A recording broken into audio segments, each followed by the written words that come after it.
Hi friends, welcome to VAP Varshney channel. இன்றைக்கி என்ன பார்க்க போகிறோம்னா கத்திரிக்காய் பஜ்ஜி எப்படி பண்ணலாம் தான் பார்க்க போகிறோம். இந்த கத்திரிக்காய் ஃபுல்லாக நம்ம வேக வச்சு பருப்புச்சட்டியில் போட்டு நல்லா கடைஞ்சி ஒரு காரசாரமான டேஸ்ட்டில் இட்லி தோசைக்கு வச்சு சாப்பிட்டிங்கன்னா சூப்பராக இருக்கும். எவ்வளோ வேணால் இட்லி வச்சு சாப்பிட்லாம், அவ்வளோ டேஸ்ட்டாக இருக்கும். இன்றைக்கி உங்களுக்காக கத்திரிக்காய் பஜ்ஜி எப்படி பண்ணலான்றக்காக வீடியோஸ் போட்டிருக்கேன். வீடியோஸை ஸ்கிப் பண்ணாமல் லாஸ்ட் வரைக்கும் பாருங்கள், அப்போ தான் நான் எப்படி பண்ணுறேன்னு தெரியும். என்னோடய சேனலை ஃபஸ்ட் டைம் பார்க்குறோம் அப்படின்னா சப்ஸ்கிரைப் பண்ண கொஞ்சம் கிளிக் பண்ணிக்கோங்க. பக்கத்தில் இருக்கிற பெல் ஐக்கானை கிளிக் பண்ணும்போது ஆல் அண்ட் ஆப்ஷன் கொடுத்தீங்கன்னா நான் போடுற வீடியோஸ்லாம் ஆன் த ஸ்பாட்டில் வந்து சேரும். வாங்க வீடியோஸ்குள்ளே போகலாம். கத்திரிக்காய் பஜ்ஜி செய்கிறதுக்கு தேவையான இன்க்ரீடியன்ஸ் இவ்வளோ தான்.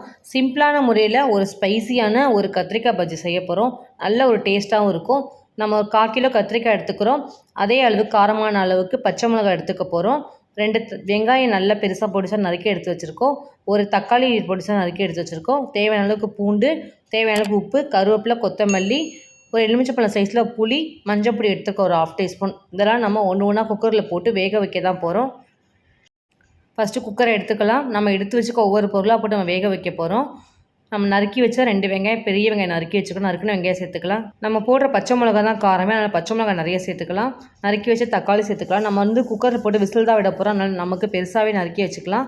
பூண்டு சேர்த்துக்கலாம், மஞ்சள் தூள் சேர்த்துக்கலாம், புளி நம்ம வச்சுருக்கோம் அதையும் சேர்த்துக்கலாம். கத்திரிக்காய் நம்ம இப்போ சேர்த்துக்க போகிறோம், நறுக்கி வச்ச எல்லா கத்திரிக்காயுமே. இந்த மாதிரி கடைஞ்சி சாப்பிடும் போது கத்திரிக்காயோட ஃப்ளேவரே நமக்கு தெரியவே தெரியாது. ஒரு சாம்பார் சாப்பிட்ற மாதிரி தான் ஒரு ஃப்ளேவரில் இருக்கும். தேவையான தண்ணி சேர்த்துக்கலாம். குக்கரை நல்லா மூடி விசில் போட்டு ஒரு 2 விசில் விட்டால் போதும். நமக்கு கத்திரிக்காய் மட்டும் தான் வேக போதும். ஸோ அதனால் 2 விசில் விட்டால் போதும் நமக்கு. அதனால் வெந்துடும் நமக்கு. ஸோ அடுப்பை பற்ற வச்சுக்கலாம். நம்ம எடுத்து வச்சு குக்கரை தூக்கி அந்த அடுப்பு மேலே வச்சிடலாம். வச்சு 2 விசில் விட்டால் போதும். 2 விசில் வரைக்கும் கொஞ்சம் வெயிட் பண்ணலாம்.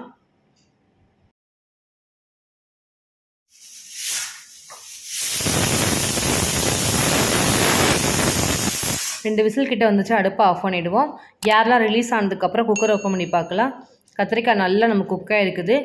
குக்கான கத்திரிக்காய் ஃபுல்லாக நம்ம தண்ணி ஃபுல்லாக நம்ம இருத்து ட்ரையாக ஆக்க போகிறோம். தண்ணியோட கடைய முடியாது, அதனால் நம்ம தண்ணியை ஃபுல்லாக இருத்துட்டு வெறும் கத்திரிக்காய் மட்டும் நம்ம எடுத்து பருப்பு சட்டியில் போட்டு கடைய போகிறோம். பருப்பு சட்டி எடுத்துக்குவோம். நம்ம வேக வச்சு எடுத்துருக்க எல்லாத்தையும் நம்ம அந்த பருப்பு சட்டியில் போட்டுக்கலாம். தேவையான உப்பு சேர்த்துக்கலாம். கடையிறதுக்கு ஒரு மத்து எடுத்துக்குவோம். மத்தை எடுத்து நல்லா போட்டுக்கோ. உப்பில் நம்ம கடையும் போது நல்லா கறக்க முறக்க நல்லா கடைஞ்சி எடுத்துரும். ஸோ இதேமாதிரி நல்லா கடைஞ்சிக்கலாம். நமக்கு சீக்கிரம் நான் குக்கரில் போட்டு வேக வச்சுருக்கனால கஷ்டம் இருக்காது. ஸோ இதேமாதிரி நல்லா கடைஞ்சி எடுத்துக்கலாம்.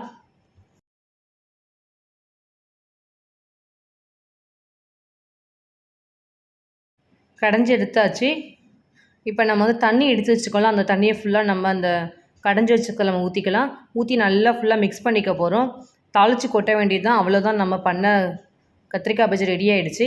அடுப்பை பற்ற வச்சுக்குவோம். நம்ம ஒரு பேன் வச்சுக்கலாம். தேவையான அளவுக்கு எண்ணெய் ஊற்றிக்கலாம். எண்ணெய் நல்லா காஞ்சக்கப்புறம் ஒரு ஸ்பூன் கடுகு சேர்த்துக்கலாம். கடுகு நல்லா பொரியணும். நம்ம அஸ் யூஷுவல் நம்ம எப்படி தாளித்து கொட்டோமோ அதே மாதிரி தான் நம்ம கத்திரிக்காய் பஜ்ஜி தாளித்து கொட்ட போகிறோம்.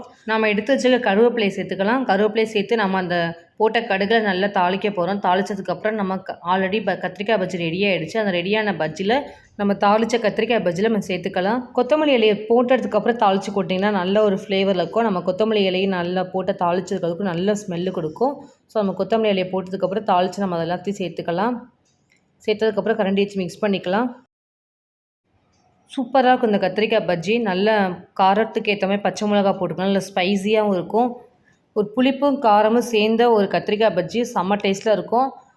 இட்லி தோசைக்கு வச்சு சாப்பிட்டிங்கன்னா சூப்பராக இருக்கும். இன்றைக்கி என்னோடய ஸ்டைலில் உங்களுக்கு நான் கத்திரிக்காய் பஜ்ஜி எப்படி செய்யலான்னு செஞ்சு காமிச்சிருக்கேன். இதே மாதிரி நீங்களும் உங்கள் வீட்டில் கத்திரிக்காய் பஜ்ஜி செஞ்சுட்டு டேஸ்ட் எப்படி இருந்துச்சு கமெண்ட் பண்ணுங்கள், லைக் பண்ணுங்கள், ஷேர் பண்ணுங்கள், சப்ஸ்கிரைப் பண்ணுங்கள். பக்கத்தில் இருக்கிற பெல் ஐக்கானை கிளிக் பண்ணிவிடுங்க. Thank you friends.